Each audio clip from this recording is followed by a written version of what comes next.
In the meantime, we turn now to the other major news this Wednesday night. President Trump revealing he had a 90-minute phone call with Vladimir Putin today, talking about ending the war with Ukraine. The president then speaking with President Zelenskyy after that call.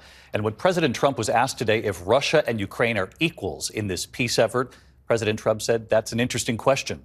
The president was also asked if Ukraine should have to give up territory to Russia. Here's our chief White House correspondent, Mary Bruce, tonight. President Trump on the phone today with Russian President Putin for 90 minutes, agreeing to start negotiations immediately to end the war in Ukraine. Trump choosing to talk with Putin first. We had a great call, and it lasted for a long time, over an hour this morning.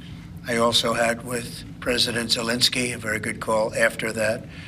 And I think we're on the way to getting peace. I think President Putin wants peace, and President Zelenskyy wants peace, and I want peace. The president agreeing to meet with Putin, saying their first sit-down could be in Saudi Arabia in the near future. But Trump also suggesting he may go to Russia and that Putin might come here. I'll be dealing with President Putin largely on the phone, and we ultimately expect to meet. In fact, we expect that he'll come here and I'll go there, and we're going to meet. Trump saying the Ukrainian president would likely be involved in a second meeting. Zelenskyy posting this photo of their phone call today, saying together with the U.S. we are charting our next steps to stop Russian aggression and ensure a lasting, reliable peace. As President Trump said, let's get it done.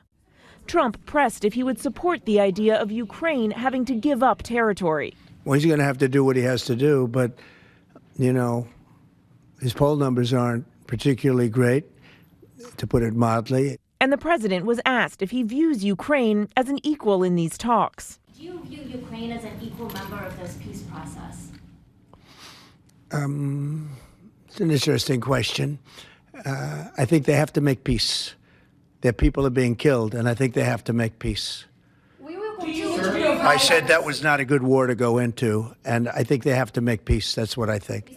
Before taking office, Trump long said he would end the war in 24 hours. And tonight, his new Defense Secretary Pete Hegseth, standing at NATO headquarters on his first trip to Europe, announcing a dramatic shift in U.S. policy, saying it's simply not realistic to think Ukraine can regain all of the territory Russia has seized. We must start by recognizing that returning to Ukraine's pre-2014 borders is an unrealistic objective.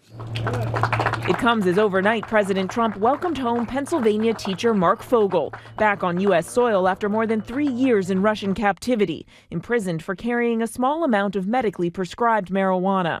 I feel like the luckiest man on earth right now. In exchange, the U.S. releasing Russian cybercriminal Alexander Vinnik. We asked the White House if the teacher coming home and this push now to end the war, talking with Putin first, is all linked. The timing of that is hard to ignore.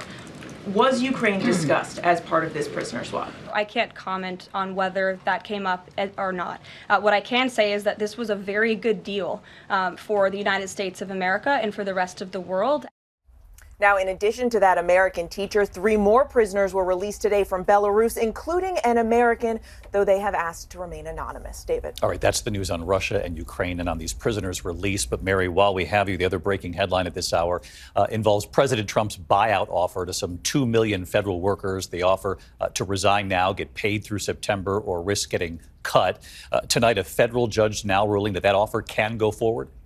It can, David. That buyout offer can now continue. So the big question now, what's the new deadline for workers to take this offer or risk being fired? We have asked the White House, and tonight, so far, no response. Now, according to the administration, at least 73,000 workers have taken this deal and resigned, but others have expressed real concerns. The president has tried to assure workers that they will be paid, though, saying they'll get their money and that they are getting a good deal. David. Mary Bruce live at the White House again tonight. Mary, thank you.